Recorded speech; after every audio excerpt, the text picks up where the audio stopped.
تو فیبرائل سیجرز ہے یا بخار کی صورت میں جھٹکے لگنا، وہ ایک خاص ایج گروپ کا پرابلم ہے۔ آپ یہ سمجھیے کہ جو انسانی برین کے اندر یہ ساری تائروں کا وائرنگ کا سسٹم ہے ہو رہی ہوتی ہیں سردیوں کے سٹارٹ میں، کیونکہ زیادہ نمونیا، نزلہ زکام، وائرل انفیکشنز کامن ہوتی ہیں، تو اس کے ساتھ یہ مسئلہ زیادہ دیکھنے میں آتا ہے۔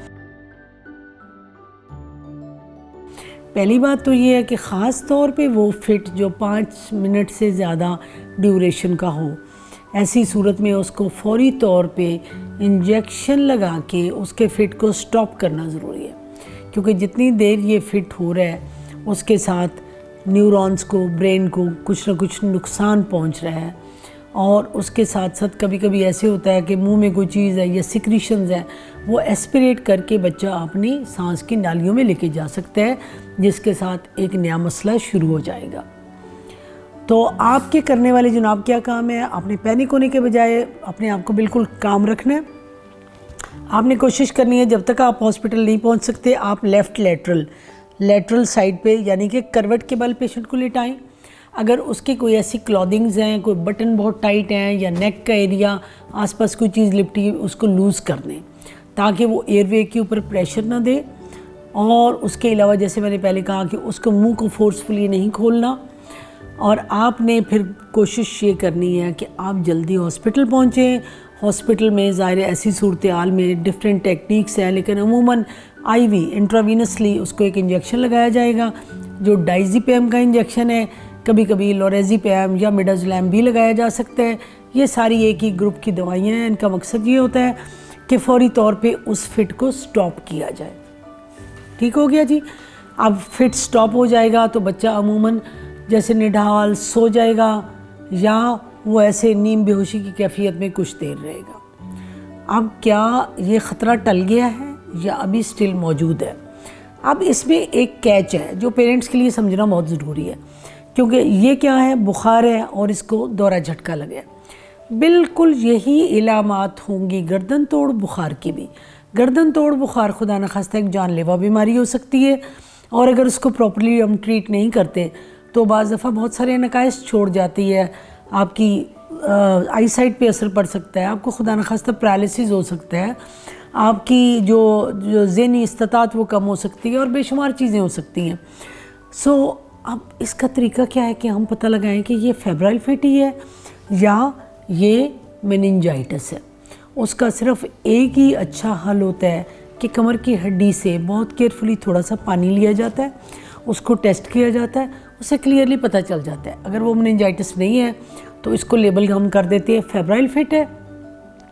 اب فیبرائل فٹ کو ہم نے آگے لے کے چلنا ہے، کیونکہ یہ یاد رکھیے کہ اس کی ریکرنس بھی ہو سکتی ہے۔ ابھی ایک دفعہ ہوا ہو سکتا ہے دوبارہ کبھی تیز بخار ہو بچے کو، پھر یہی پرابلم ہو جائے۔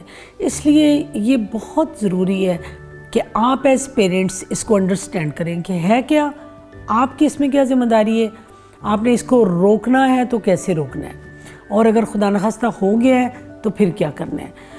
تو جناب روکنے کے لیے اس کے اندر 2 ضروری اصول یاد رکھنے ہیں۔ ایک تو یہ کہ جب بھی بچے کو بخار ہو، ایسے بچے کو جس کو فیبرائل فٹس ہو رہے ہیں، تو آپ نے کوشش کرنی ہے کہ بخار تیز نہ ہو پائے۔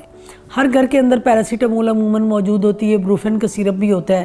جب بھی آپ کو لگے کہ فیور سٹارٹ ہو گیا، بہتر ہے ایسے بچے کو فوری طور پہ آپ وہ سیرپ پلا دیں، اور اگر فیور کنٹینیوڈ ہے تو آپ ایٹ لیسٹ 6 گھنٹے کے بعد پلاتے جائیں تاکہ بخار زیادہ تیز نہ ہو سکے۔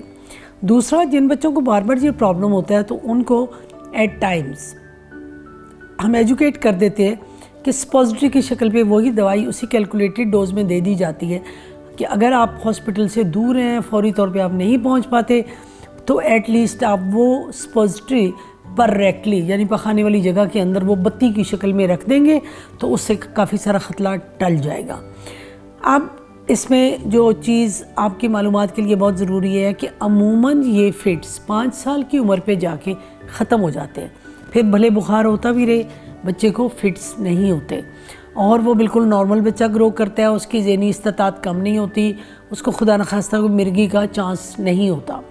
لیکن ہر دفعہ ایسا نہیں ہے، تھوڑا سا چانس ضرور ہے کہ یہ ذرا ٹرکی اور مشکل فٹس بھی ہو سکتے ہیں، خاص طور پہ وہ دورے جو 15 منٹ کی ڈیوریشن سے زیادہ تھا، جو بار بار ہو رہا تھا، جس کے اندر کچھ اور شواہد تھے، جیسے کہ فیملی ہسٹری کوئی ایپیلیپسی وغیرہ کی تھی، یا ہمیں ڈیٹیل انفارمیشن جب ہم نے پیشنٹ کو ایگزامن کیا پتہ چلا کہ پیشنٹ تھوڑا سا اپنی ایج اپروپریٹ نہیں ہے، وہ پیچھے رہ گیا، تو اس صورت میں بھی یہ مسئلہ ہو سکتا ہے۔ اس کے لیے دماغ کی ٹیسٹ EEG کرانا، اس کو لانگ ٹرم بیسس پہ دیکھنا، وہ سب بہت ضروری ہے۔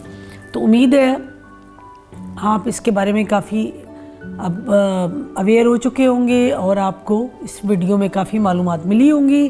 میں یہ ضرور چاہوں گی کہ آپ اپنی فیملی کے ساتھ سب کے ساتھ یہ ویڈیو شیئر کیجئے۔ اگر کوئی کوسچن ہے، کوئی بھی آپ کو کسی فیملی میں ایسا بچہ ہے تو آپ ضرور پوچھئے، جو بھی آپ کے تحفظات ہیں اس کے بارے میں I'll answer you۔